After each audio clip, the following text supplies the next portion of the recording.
My name is Lysa Shimkus, and I am a mom of two who went from teaching to lifing.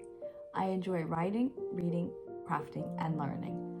My channel is here to help you learn and grow through the use of books and writing, and to help you make your writing dreams come true. Hello, my lovelies. Today I have decided to steer away from all the strict lecturing on writing. I don't have to be in teaching mode all the time. I left teaching about 4 to 5 years ago, so enough with that. Instead, let's be more informal and personal. Now, I'm sure many of you watching this video are aspiring writers. You all want to know how to write a story, how to plot a story, how to finish one, and so on. So to help you, let me talk about my writing process. I am currently working on a project. Let's call it Project Emily because that's the name of my main character. And I'm actually working on the second draft. The idea for Project Emily came to me in 2014. I had just moved back home from teaching abroad in South Korea, and I was juggling a lot, both mentally and physically, and I guess you could say emotionally. So first off, I was teaching full-time, and I mean 40 plus hours a week. Teachers get paid a salary for a reason, and that is because you don't get paid to volunteer your time. As a teacher, I was going in early, I was staying late, I was spending my weekends prepping material for the students, and it was a lot. While in Korea, I only had to teach in the classroom for 20 hours a week. The rest of my time was prep time, which meant I didn't have to take anything home. I had a lot of free time at home. I actually had a work-life balance in comparison to what I was experiencing when I came back to the US. And secondly, I also felt like I was doing a lot of the mental and physical workload for my then teaching team, and certain teammates were just freeloading off of me and taking the credit. I also became ostracized from this team the next year. There was one particular teammate who wouldn't talk to me at all, and she was able to turn the other teammates against me, and they would just sit in her room and gossip during breaks. So it became very clear to me that they were gossiping about me. And instead of talking to me or going to therapy, they just sat around and talked crap. And I know you're all probably going, Lysa, who does that? Well, let's just say I was living the life that this particular teacher wasn't. So I dealt with a lot of passive aggression, cold shoulders, I still had all the physical and mental work, and my hair started falling out. So you can see I was under a lot of stress. Thirdly, I also fully moved out of my parents' house for the second time. Now remember, I was living in Korea, so that was the first move I made. And when I came back to the US, I had to live with my parents again. And then I fully moved out, I took everything, and I never went back. It was liberating and also lonely at times. If you enjoyed this video, please give this video a thumbs up, subscribe to this channel so that I know that this video is helping you.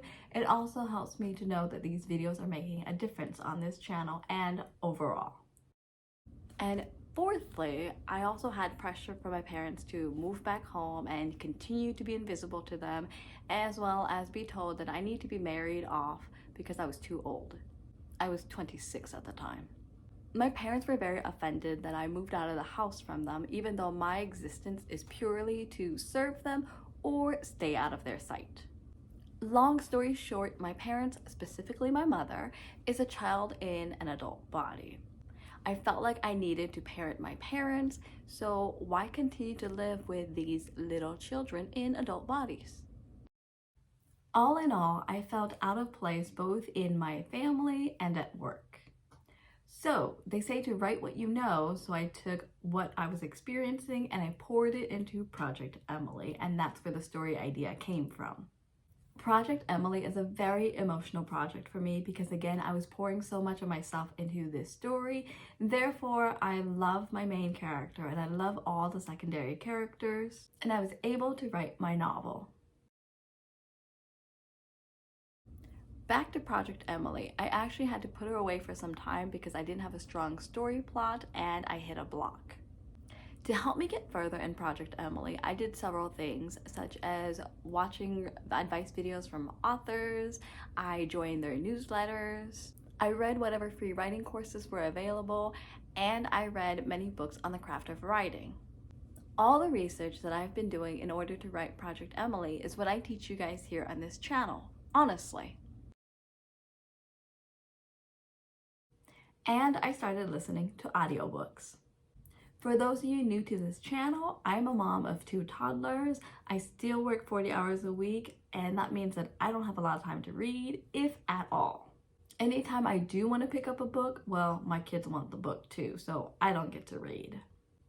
Thankfully, I discovered audiobooks. Now, I'm a late bloomer when it comes to audiobooks because I love the physical copy of a book.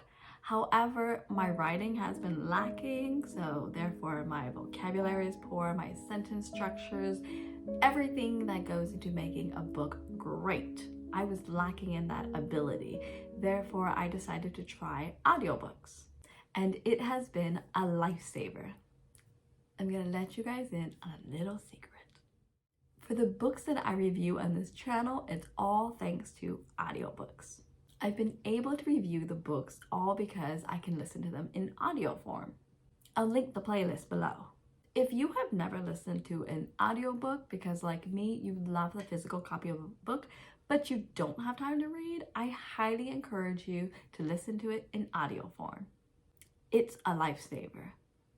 And no, I'm not being sponsored to tell you this. This is my own personal story and experience. So, being able to read again has allowed me to study story structures and write Project Emily. And I have to say that due to all the research that I have been doing for Project Emily, I have written more than I ever have in my many years of writing.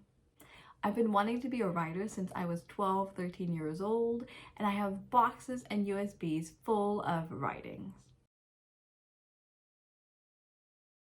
So I'm very proud of myself for getting this far on Project Emily. I am now on the 2nd draft. I'm perfecting the 1st draft by putting in more details, making my characters more complex, and making each chapter more significant.